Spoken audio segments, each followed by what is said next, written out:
This is the One Soldier Podcast, episode 14, with me, Russell Hillier. Think you have what it takes to be a soldier in the French Foreign Legion? I think everyone who has worn the uniform of their country has at least thought about it or entertained the idea. There's no military unit shrouded in so much legend, myth, and even notoriety as the Legion. But a new book by Joel Struthers called Appel, a Canadian in the French Foreign Legion, cuts through a lot of the many misconceptions by giving a clear, no BS account of what it's like to wear the uniform of this storied military unit. In today's podcast, Joel joined me from his home in BC to talk about the Legion, the training, the missions, and his book, Appel, a Canadian in the French Foreign Legion. I hope you enjoy. I didn't realize that you've actually talked to my brother before, because I was talking to my brother Dylan this morning, and I said, hey, I'm doing this podcast this afternoon with a guy who was in the French Foreign Legion, and he was like, oh, does he live in BC? I said, yeah. He said, did he write a book? I said, yeah. He's like, oh, okay. Well, I guess he messaged you about the French Foreign Legion probably a while ago, but okay, gotcha. Yeah. Anyways, man, I've been reading your book, Appel, a Canadian in the French Foreign Legion, and it's a fantastic book. Really like it. Really enjoy it. I like how it's so down to earth, and there's no BS. It's just this is the life of a Legionnaire. Yeah. And so I love what you've done with it. I appreciate that. Thank you. Glad you enjoyed it. Yeah. Well, there's not many books like it out there, is there? No. No, there. I mean, that was a big part in the reasoning behind writing the book. That's obviously not something that I was ever thinking about doing. But there was a lack of positive portrayals out there on Legionnaires. Unfortunately, as I mentioned in the book, a lot of the information out there or narratives come from guys that are either talking, excuse my French, bullshit, or they've deserted and then they're just trying to support their narrative for quitting, right? The big book that's out there is obviously Simon Murray's book, Legionnaire, which depicts his time when he was in the regiment during the Franco-Algerian War.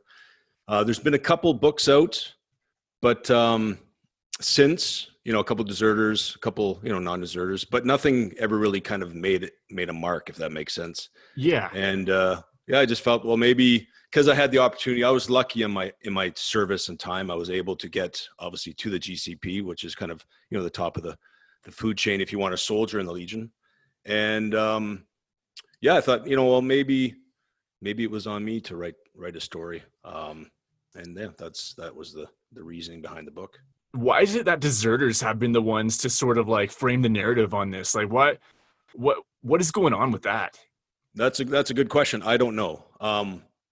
Could it be that the publishers, when they read their manuscript, it's obviously 90% BS, so they don't know the truth, right?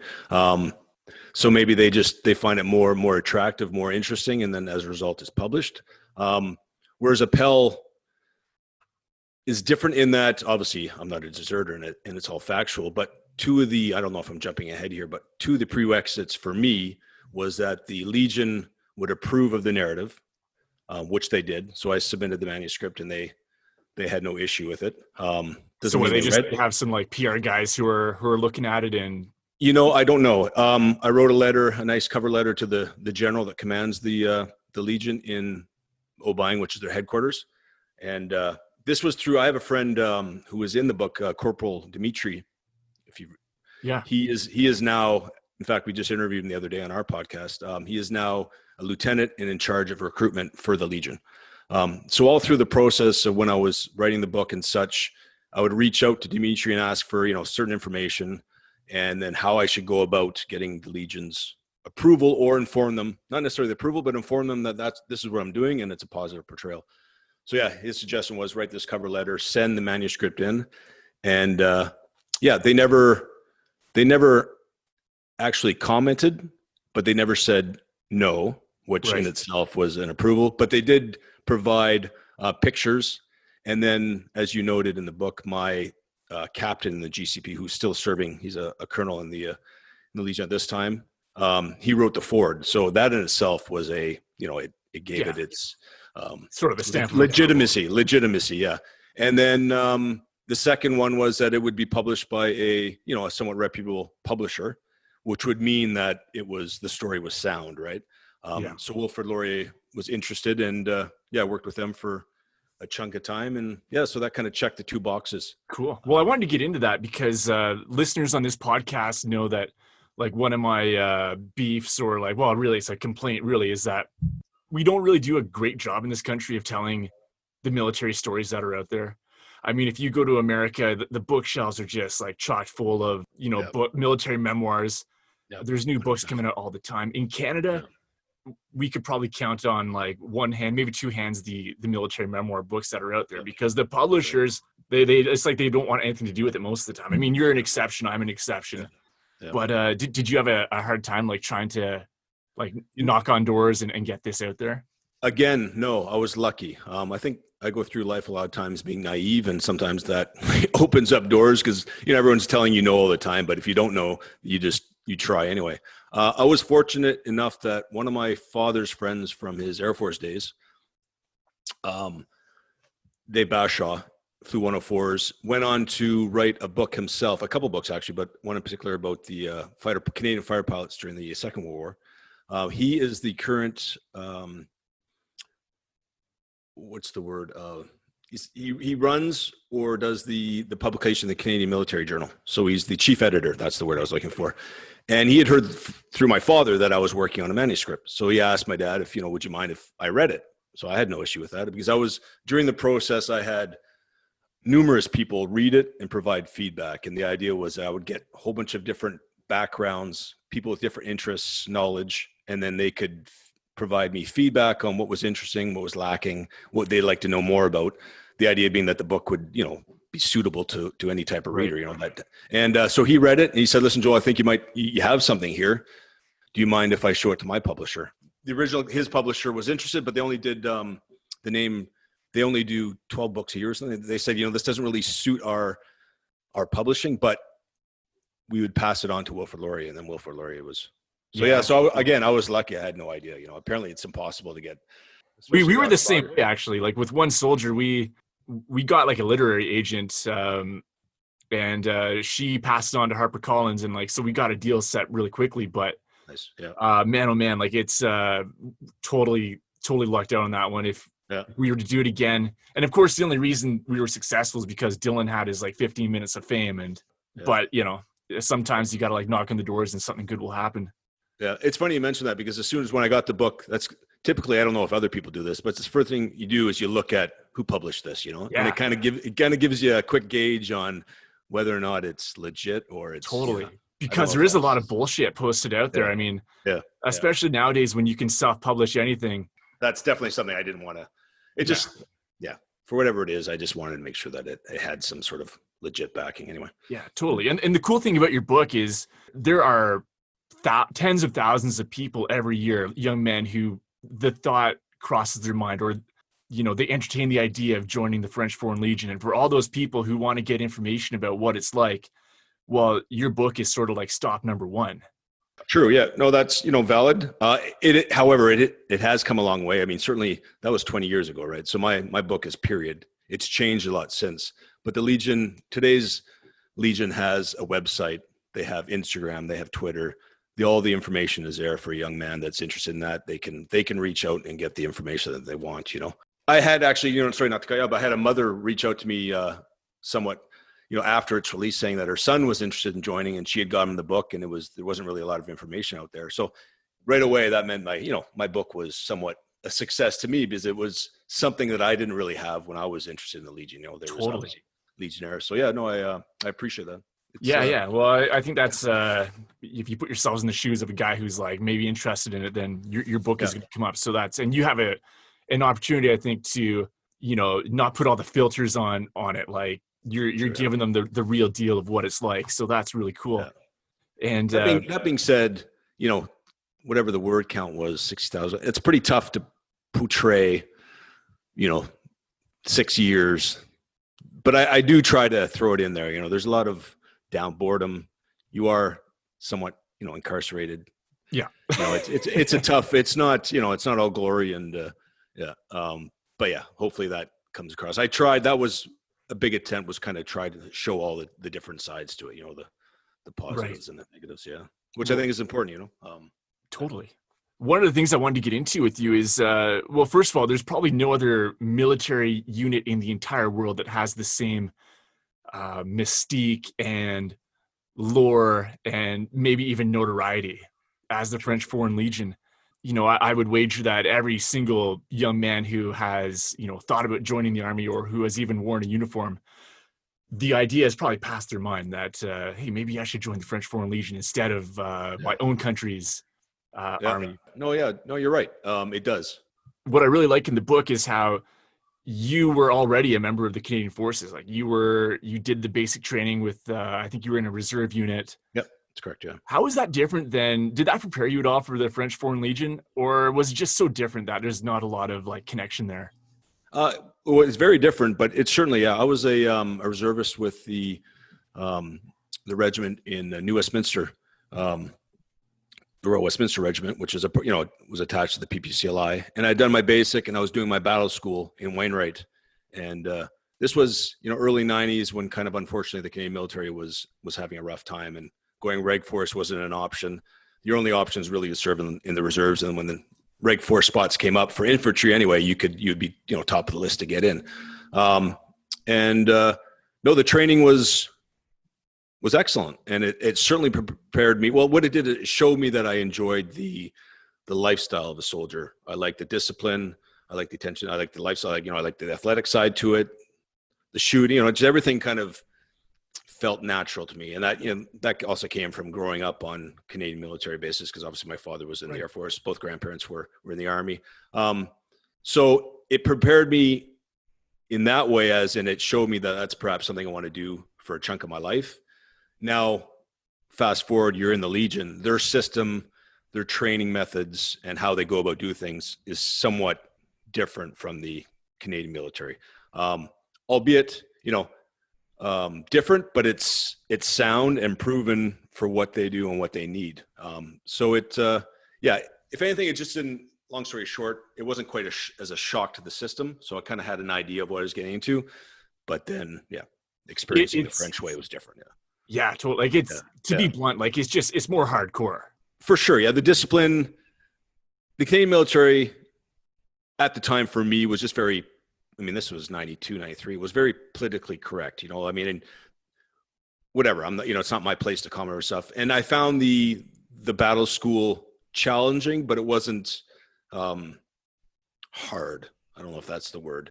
It's, I don't want to get myself saying the wrong thing, because I have total respect for the Canadian military, and, people do what they do. But at the same time, later on experiencing the Legion way of things, it's a whole other ball. And it's a whole other ball game, predominantly because of the mental side of things. The discipline is there, which has since changed. They're not quite as, they don't have the same harsh discipline anymore. It's not, for this world, but it had its place. And my background, I didn't have any issues with getting, a bit of, if I deserved a good slap across the face, I got it early, as you noted, headbutt, whatever, I deserved it. So I could deal with it. And I think, the idea is, if you can't deal with that, well, what are you going to do in a tough situation in combat,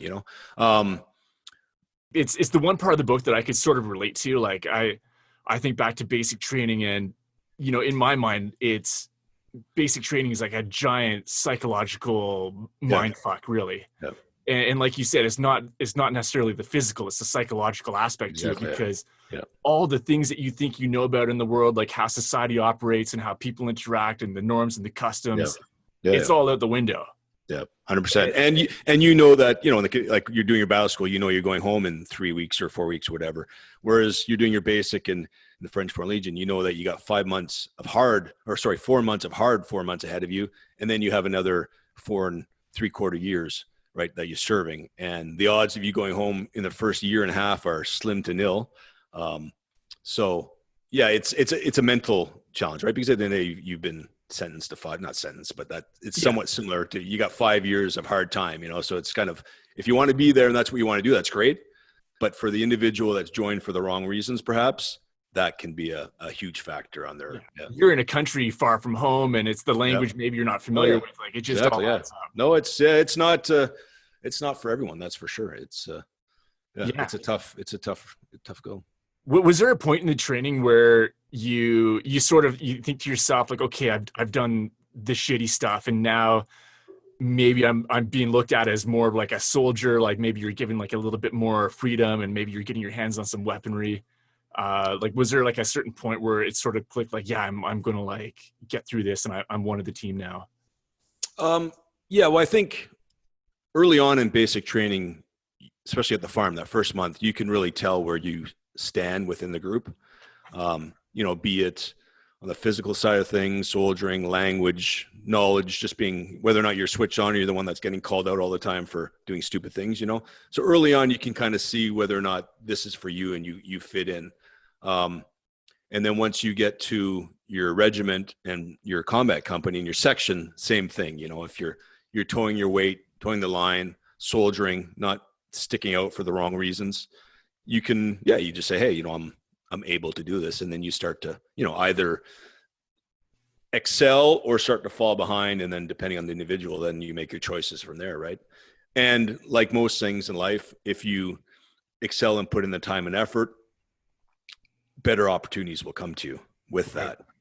So yeah, in my case, I was lucky, and I was fortunate in that I wanted to be there. I wanted to soldier. And as a result, I had those opportunities come to me, which were. Well, I like in the book how people are sort of like dropping off like flies on the training course, and you sort of make the point of saying, well, what did you expect? Like, what did you think this is going to be like? But the question I had is, why were these guys deserting? Like, why were they jumping, through like off a wall at night to get away? Like, could you not just like go turn yourself in and say, hey, I'm done?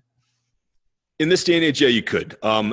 At the end of basic training, which is, as mentioned earlier, was a 4-month period, you do have the option to call it quits and go home.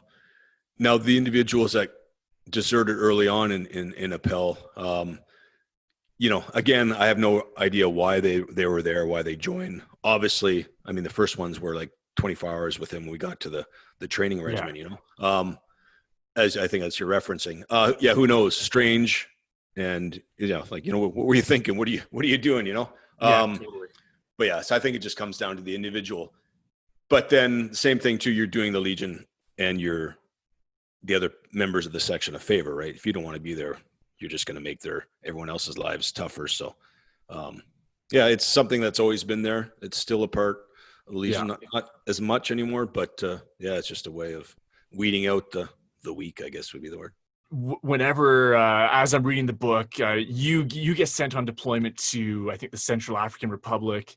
That's correct. And that sort of fits like the narrative of the Legion. Like whenever, I think in Canada, we don't hear a lot about it, but whenever we do, whenever the Legion is on the news, they're, inevitably it's like some weird country in Africa that nobody's ever heard of before. Yep. So what's, when you went to that the Central African Republic, what was the goal of that mission? Like why the Legion? Well, first of all, the Republic of Central Africa was a French colony before their independence. But France has always been there to support and assist, and they obviously have interest in some of the, natural resources and stuff going on, and then a presence in that continent. So they have a base there. There's French, as are there other multinational companies working in Central Africa. But it's prone to unrest and civil war, tribal differences, and it seems to rear its ugly head quite a bit. So in the French military, regiments will do tours. So it's just every 3 months, one regiment will be in Central Africa doing a tour, as an example. In this particular case, so this was Al Madden 2 in 1996. It was basically a coup within the military. And, half the military that was no longer happy with the president's efforts or what might have you. And that's the thing is I'm there as young soldiers. So the politics and such, I'm not privy to or really care about. I'm just trying to do my job and learn and not, because as you know, I get sent there to help out the section. So I do selection for the GCP, which is like the Pathfinders of the Airborne Regiment. You have to be a minimal corporal. So they send me, I do selection, I pass, I do my corporal's course, and they're in Bungie at that time and they're short a guy. So I get sent there just to fill a gap, but I haven't done my commando course, my free fall course. I'm not a certified GCP team or commando at that point. So anyway, so I'm there kind of thrown into the mix, and I'm just trying to toe the line, watch the guys, and not screw up. So I'm not really thinking or worrying about the political side of things, But basically, it was a coup. The rebels held half the city, and then the pro-government forces held the other half. And then there was an incident where there was a French delegation, military officers and NCOs that were talking to the non-government side of the military, the mutants they called them, and two of the French military officers were shot and killed. So then at that point, the French had enough, and the decision was made to assist the government and then clear the rest of the city of the rebels. So, what goes on in the background, the reasonings, and some of the more in-depth stuff, I would have no idea. It's not way above my pay grade, obviously. Yeah, but there must be like some kind of like responsibility felt, like these are all like former French colonies. So yeah, no, 100%. And that is, colonization at the end of the day is, they just don't give independence and then leave. Typically it's not that easy. So, and then over the years, a lot of these countries will ask that they remain, because they need that assistance, that help, because obviously, Africa has its issues. So they might have their issues with their neighboring country, and the military support, knowledge, training, all that kind of stuff is important. And I know, for example, that a lot of the countries, like the French countries, that the French have, they will allow their young military personnel and soldiers to go to France to do training and then get, the appropriate training and come back to their own militaries, so there's a lot of support across all the different avenues. Yeah. Well, it's got to be a bit of a stabilizing force just to have, those boots on the ground and the infrastructure there. 100%. And, at the end of the day, the main role of the military there is they're not there as a, what would the word be, like, to put the pressure on anything. It's more so to protect the French interests, stability, but also as a result of, things do rear its ugly head in these parts all the time. There's a large amount of expat personnel living in the country, working there, right? So the military in this case, they're there to ensure that if needed, they can get these people out of the country safely, or protect the different interests, the embassies, certain areas that are, so.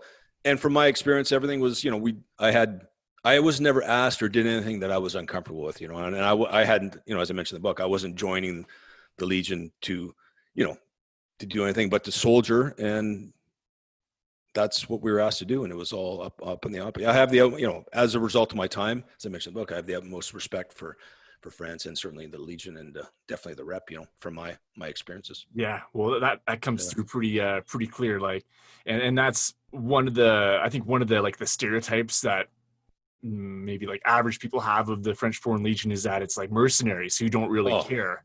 Exactly. And that must piss you off a lot. It does. And that was a huge, as I mentioned, that was a huge part of the effort.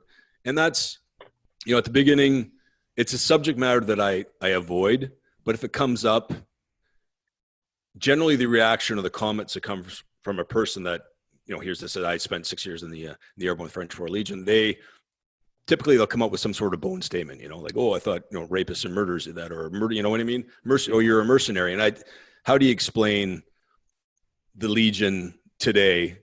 It's a professional part of the French military. How do you explain that in a short conversation? And I don't, right? So I just don't bring it up. Yeah. But yeah, over time I was like, you know what? And that's all part of the same reason. I need to put something out there that's a proper account, facts. And then if people want to know and they're interested, there's something there that kind of tells you the truth. Yeah, right. Well, because if not, there's so much myth out there that's I think that's really, a cool part of the book, is that it's like sort of shining a light on some things and, dispelling some of the myths, because I mean, there's so many that are attached to the French Foreign Legion. Yeah, 100%. And I still see it today. Like, obviously with the book and everything else I'm doing, social media is a huge part of it. And sometimes I run into statements and comments that I just shake my head. I was like, what? Yeah. Anyway, well, social media is like the absolute worst place for any kind of like intelligent discussion. Yeah, fair enough. Yeah. Well, I was interested in the book how you there's a few moments that really caught my attention, and the first moment is when you're on that deployment and you come across you take prisoner one of these rebels. Yeah. And basically the message being sent to you is why did you take this guy prisoner? Yeah. Where I was going with that is, and just to, give the listeners at home like a bit of a rundown of what happens next. I think you find this prisoner's body like in the elephant grass somewhere a couple of days later because of the police. Yeah. Well, yeah, exactly. So it was the mutineers or whatever, the non-government, pro-government army that were pillaging a government official's house as they were doing. And we were called there to deal with it. And when we got there, they were in the house, we were approaching, and then there was a firefight from the guys in the house and us on the outside. And then things calmed down, and we were in like a perimeter. We had our little perimeter set up, trying to assess what was happening. And because we had night vision originally, and then the lights were turned on, the floodlights around the house and stuff, and we lost our night vision. Now I had my little arc of fire, which was basically elephant grass and trees. And then as my sight came back, I noticed movement in the tall grass beside this tree. And my concern was, am I seeing what I'm seeing, or is that one of my teammates? Because everything was sporadic and confusing, and that was my first firefight, and then I come to find out that it is a mutant, a desert, or not a desert, but part of the non-government forces, and he's basically kneeling beside a tree with his AK in his hand, and he's just either scared or whatever, but he's frozen. He's not doing anything. So I come up and from the back and then control him. And then I call my captain over, and he comes, and, we basically take him prisoner. But the way I went about it was probably not quite as aggressive as I could have been. And that was a fair, debrief that I was given on my methods. But, in the end, the result was the same. But, I wasn't given grief for taking him prisoner. I was just more so given question on how I went about doing so. But yeah, that's for people to read and figure out themselves. But that sort of sets the tone, I think, for the rest of the mission. Yeah. It was a huge learning curve. I mean, here I am, a boy from Vancouver, first, not even 2 years in Legion, and then, firefight. My second night in Central Africa, Bangui, the capital. And it was a bit of a learning curve and culture shock and everything, just being new to the team, trying to toe your line because they don't know me that well, and I'm not really supposed to be there. So it was a lot going on. What's fascinating to me is the comparison between your mission in Africa and your rules of engagement compared to what Canadian soldiers were doing at the same time in Bosnia. Yeah. There's a guy that I know. His name's Scott Casey. He has a book out as well. It's called Ghost Keepers. It's about the Canadians in Bosnia. He lives in BC as well. Okay. And the rules of engagement that these guys were handicapped with, the enemy, they could not return fire unless they were being actually fired upon directly. That was the UN though, right? They were supporting. They're a UN mission. Exactly. Yeah. So unfortunately, that's just in itself. Yeah. Yeah. That's problematic. Yeah.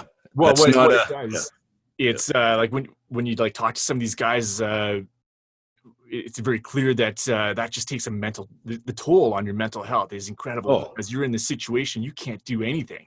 Yeah. The Medoc Pocket. I was invited to the senior NCO dinner at my old reserve regiment, the Westies, last year. And there was quite a few gentlemen there that would have been at the Medoc Pocket. And they all, were suffered the consequences, the things they saw and had to deal with, was, you wouldn't ask anyone to do that. But it's sad. And that's wrong. That you shouldn't do that to people, but whatever, again, that's above my pay grade. Right. But obviously, the results are clear. People suffered. I usually don't do intermissions in this podcast, but on account of some technical difficulties, this is a good place to take a very quick pause. And first of all, just say thank you for listening.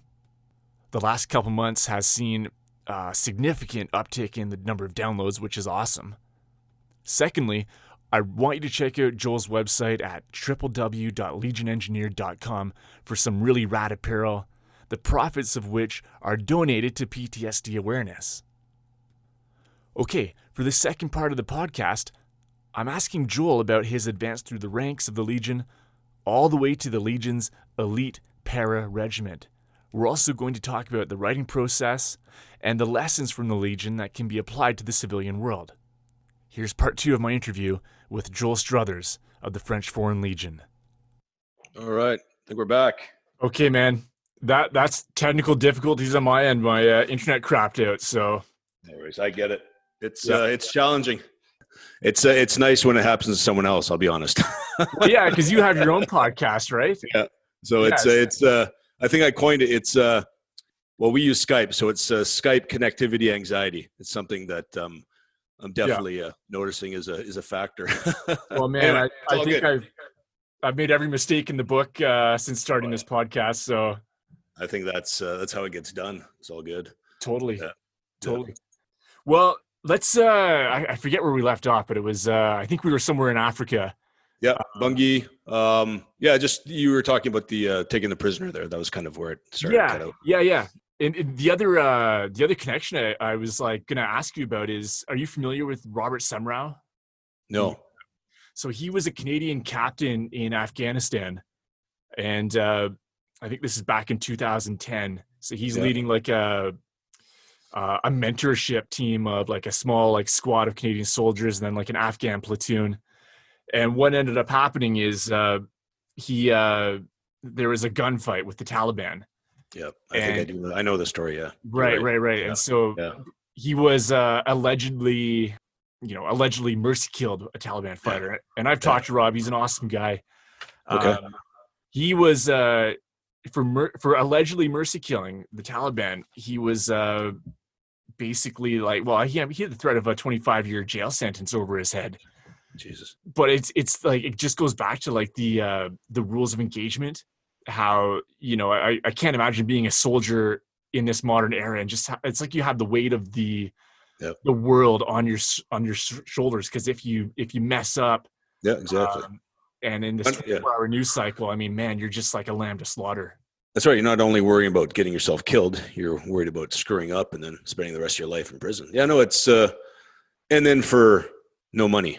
You know what I mean? Yeah. Your country sends you over there for less than minimum wage, and then nothing but rules and the risk of death or internment. Anyway, I'm familiar with the story, and it was when that first came out. I recall it was hard to swallow, and I felt that must not have been fun for him to go through that, for just himself as a soldier, professional, a man, and then for his family too. But I'm glad it.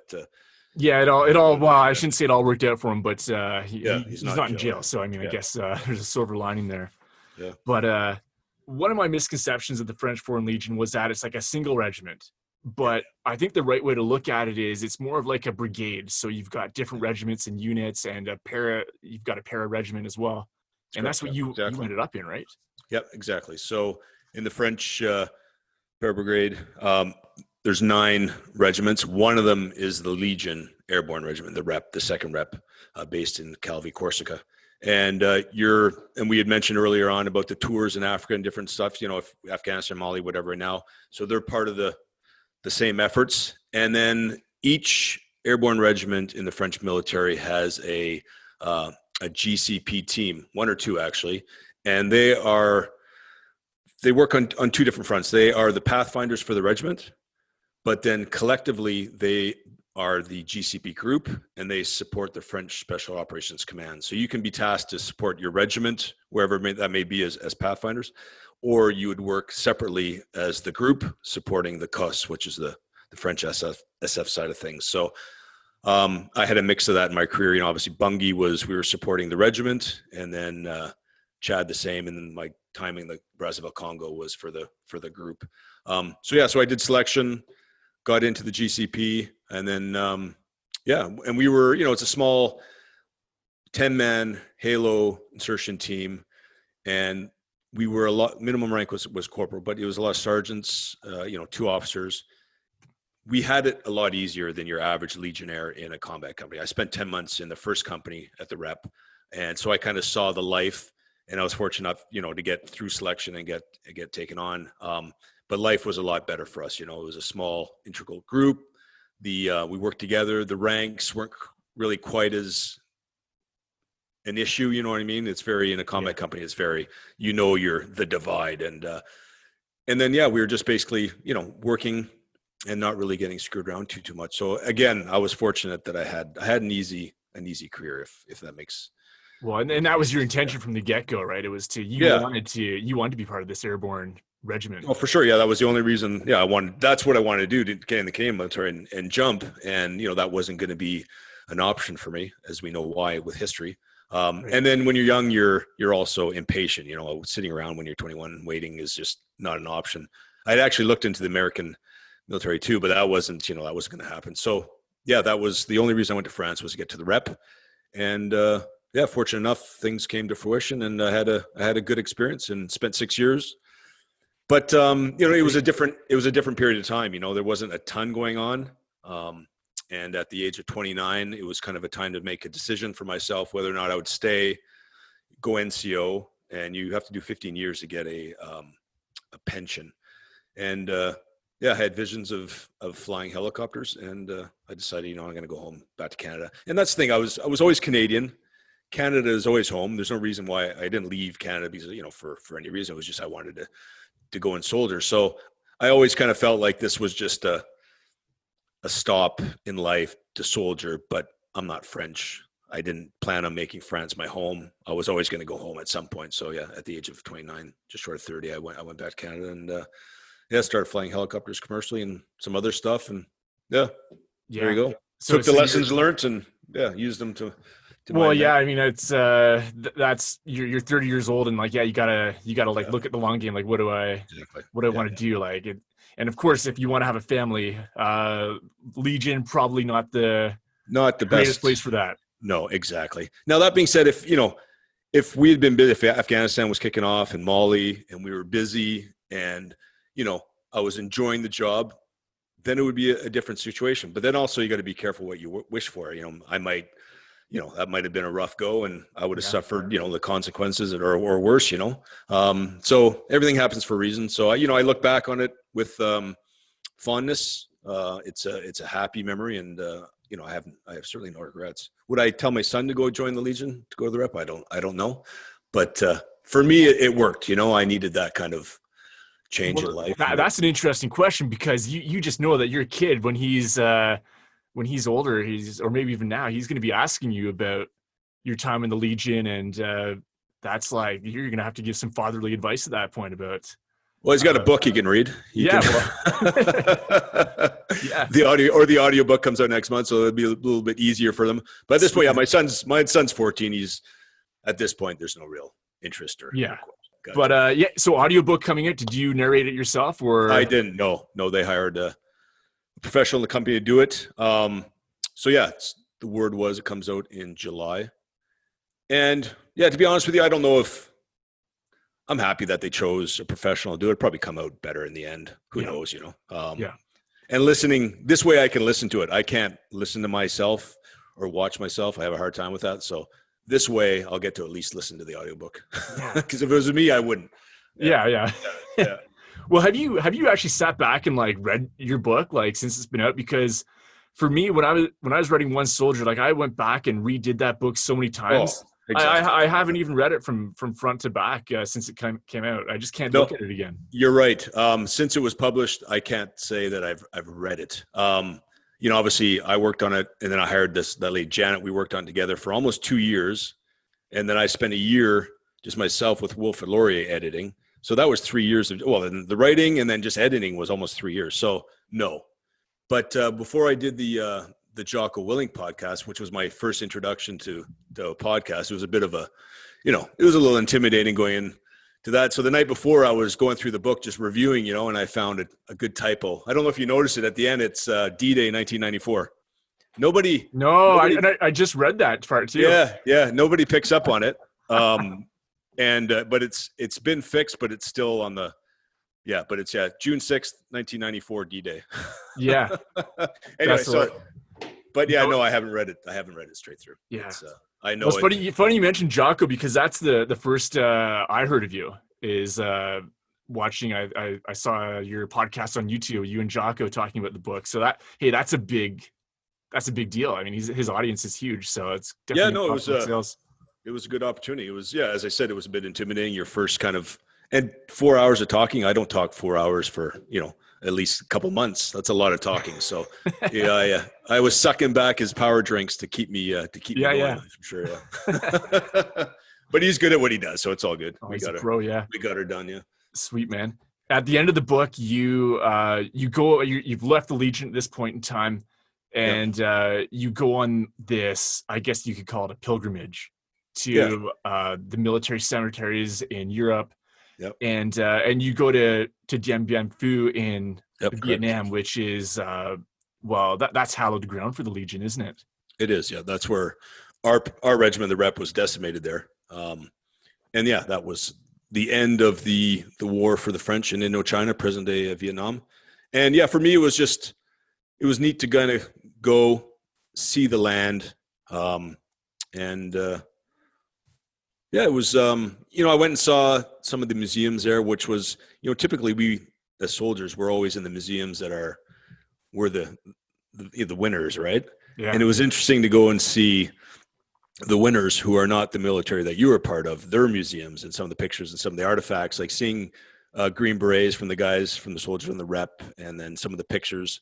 It was interesting. But at the end of the day, respect to the Legionnaires that were there and jumped in to help their comrades. And that for me was always something that I was interested in. And that's what was the draw to the Legion for me was I had seen pictures, black and white pictures of Legionnaires jumping in at Dien Bien Phu to help their comrades that were basically, in the shit, excuse my French. And I always found that intriguing. It must have been.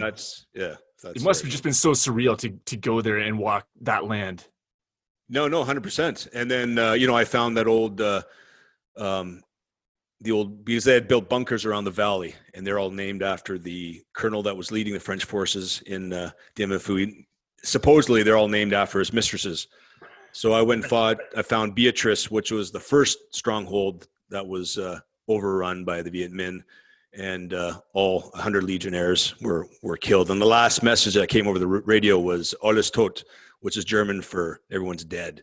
So it would have been a German Legionnaire, So I went, found that, and it was just just me paying my respects. And then, as you read in the book later on, I found out that my grandfather had been there as a 2IC for the precursor to the UN, the League of Nations. They had gone in, and they were there to oversee the gradual withdrawal of the French forces to the to Ho Chi Minh, to the communists. And I never knew that until after my time in the Legion when we discussed it. And I was just blown away by that. I don't know if it meant anything, but it was interesting to me that in my DNA, someone had been to Dien Bien Phu, a matter of days after the fall of the French. The bodies were still stacked up, and then the pictures drew me to that, and then I went. So I found it an interesting coincidence, the whole connection. Yeah. Well, I think that conversation you have with your grandfather is something that like a lot of people can relate to. Especially for those of us who have had a grandfather in the war or in a military conflict. And, I think that you mentioned in the book how you wanted to talk to your grandfather because he was a hero, he's a role model to you. That's painting right behind me. Yeah. So there you go. Yeah. Fitting moment. There you go. Appreciate it. You never had that chance to really have that discussion. And that's like very relatable to me. Like I had a grandfather who was in the war, Second World War. And just whether it's like you're too young to talk about it at the time or there's a better time to do it. And then all of a sudden that moment just passes and you can't talk to that person anymore. So that's exactly. Yeah. If I could, the questions I could ask now, my dad's dad was third wave Juno Beach. And, I was fortunate. Both my grandparents, obviously served Second World War. But they were great grandfathers. They were laid back, friendly. Considering what they went through, I was always just blown. As an older man now, I just think, shit, the experience that they had, they would have had every excuse to be a grumpy drunk. You know what I mean? But they weren't. They were more than. So yeah, unfortunately, I didn't ask enough questions. And then as you said, my mom's dad, who retired 2-star DSO, actually had the medal pinned on him by Montgomery on the battlefield, and then went to Buckingham Palace to get the medal from the king at the time. He as he said, he would talk to me at the end of his days a little more about certain stuff. I think he felt that, because I had experienced a little bit of combat by no means anything he had. At least I could understand what we're talking about. I mean, I think a lot of veterans, unless you've been there, they don't not waste their time, but there's no point because you can't really grasp the reality of what we're talking about. And then I just remember being with my dad's dad. I was home on leave actually, and we were on a boat in Victoria. And he said to me at the end, about halfway through the trip, he said, "You can talk, because I was just, a legionnaire amongst seniors, and you don't say shit, right?" So I always thought that sticks in my mind that he was like, you can talk, Yeah, for sure, for sure. I wish I had, yeah. Yeah. Well, so much of your identity gets interwoven into that role, into that uniform. Yep. And when you take off that uniform for the last time, what are the feelings that are going through your mind there, knowing that you're not going to wear it again, and that's like you're moving on to something else? Yeah, well, I guess it was, thinking back, and I think I try to portray that in the book as mixed emotions, but I was just focused on the next objective. Your future's not certain. You've ended one chapter, but now you're trying to build the next one. So I didn't really reflect on it too much. I was just more focused on, I was going to flight school, so I was just trying to get my head around that, back into the civvy world, back to Canada. So I had a lot to focus on and not really, think too much. But I think as you get older, and then certainly, the process of writing is you would have experienced too, is you kind of start to reflect and see your past differently, or take a lot of fondness from it, or memories, and you're respectful of the fact of something that you experienced and you took at times for granted. Yeah. Yeah. I think the writing process too for veterans is it can almost be sort of a, like the information dump can be a bit of a relief. Yeah, it's like therapy at sorts. Yeah, right. Yeah, I had Tom Satterley, who was on our podcast, sir, the other day. He was Delta Black Hawk Down veteran, and he wrote the book All Secure, and he suffered, and yeah, I asked him exactly that. Was it in the writing process for you? Was it a somewhat of a a therapeutic type? And yeah, he agreed. It's you kind of go back to memories and talk about things and just let it come out. I think it has to be that way, because when you sit down to write the book, you really have no idea if anybody beyond yourself is going to be reading this thing. Oh no, yeah, exactly. And that was, my grandfather, when we were talking about he said to me, Joel, when I just got back, because he was writing his memoirs and he hadn't kept a journal during the war, so he was trying to mix match information together. And he said, Joel, if I have any advice for you, just write down your memories now, because if you don't, you'll regret it. So I took his advice, luckily, and I just, it was 150,000 words of verbal diarrhea, no respect for the English language, all that kind of stuff. And it sat for 10 years. So I was lucky that I had, that, and then I could work from it. But yeah, no, it was, and then obviously in the editing process, I'm not sure how it went for you guys, but the lady I worked with, she'd say, that's fine, but I need more, you got to tell me more about this or what. And then, so then you start looking into yourself, and then, yeah. And also something I found too in the writing process is the story is period. So when you're editing and working on it as an older individual with a little more life experience and maturity, you can't change the idiot that you were when you were 21. You know what I mean? And it's hard. And I get it. You kind of want to change the narrative so you don't look too bad. Yeah. But no, at the end of the day, you're just an idiot. So you got to stick with it. Well, I think every author is faced with that. Like you're going to come to a point in the book where it's like, well, do I really want to include this? Yeah. And like it's this discussion me and my brother had was when we sat down to write One Soldier. It was, well, if we're going to do this, let's like and just include everything. Let's not sugarcoat the truth. And and maybe later on in life. Yeah. Wise choice. And people read into that right away, right? If you start a book and it's just like, this doesn't sound like a human being, you do lose interest. But if you get that imperfect specimen where they're making mistakes, but you're like, yeah, that sounds right. Yeah. Because we're all, we're all. You don't want to read a book by a robot. And no, exactly. Yeah. So anyway, yeah. No, I'm into your book. I'm not finished yet, but good, hey man, nice effort. Yeah. Well, same with you. What when you're not writing, you still jumping? No. I don't. I think I jumped once after in Abbotsford. I live in Aldergrove here. but it was, yeah, it just wasn't the same. I have two kids. I fly helicopters commercially. So between work, trying to be a dad, that's always a struggle. Well, yeah. In the, the effort's there, but maybe not always and then, yeah, I'm partners in a risk mitigation firm, Ravenhill, and we support efforts here domestically. It's actually two of the other two partners are from the Legion. And then, recently I started Legion Engineered, which was the effort, just for PTSD awareness. And then, the book, the proceeds that come to me, which is, very limited. I know all too well. Yeah, goes to that effort. And then, recently we started the System D podcast, which is part of the same effort. But if anything, it's a means for me to actually reach out and talk to people that I would like to ask questions and learn things about. So that's been keeping me busy to date, to be honest with you. Yeah.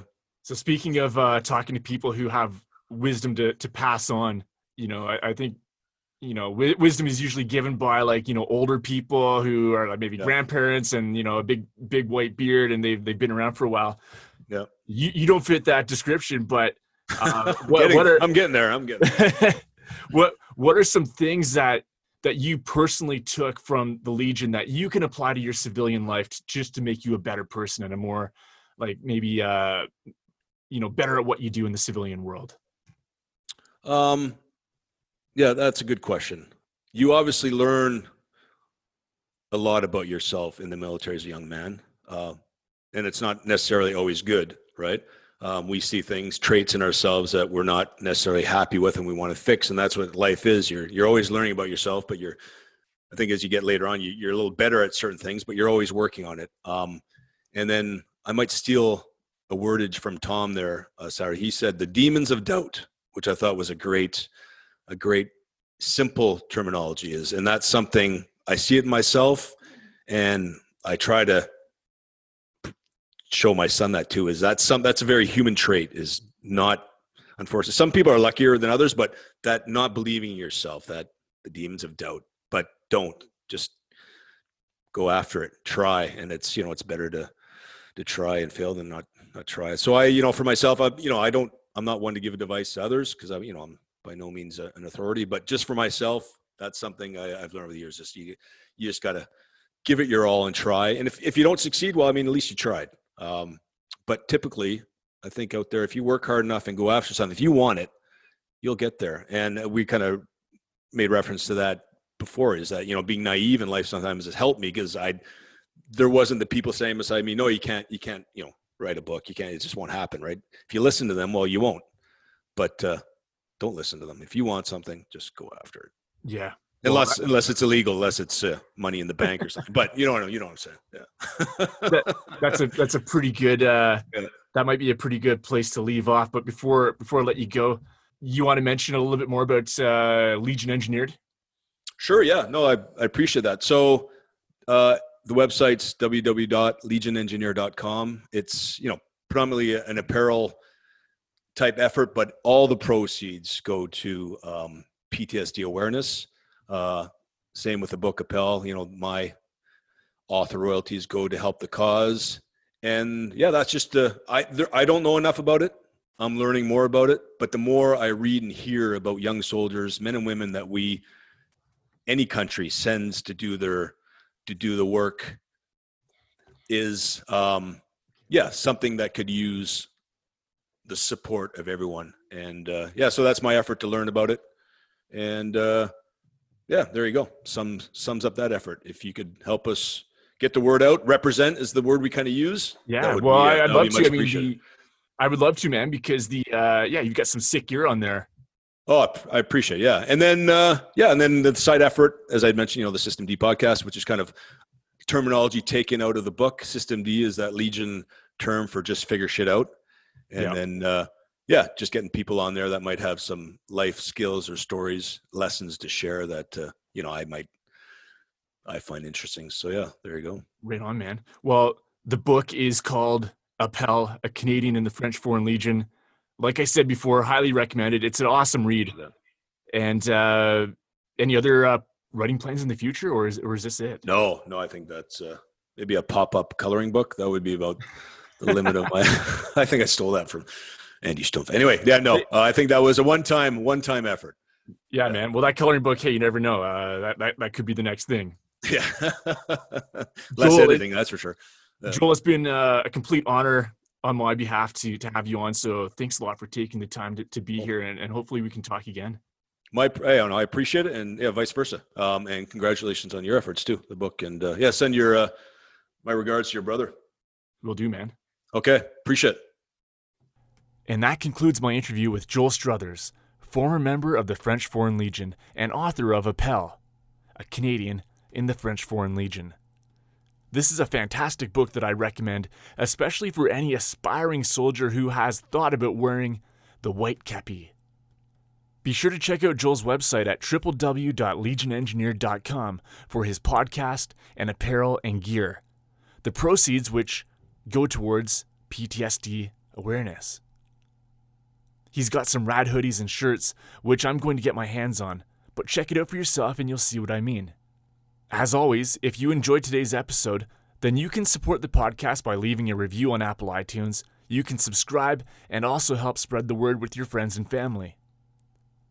Hey, you can also help out by getting your own copy of my book, One Soldier and the Pawns of War.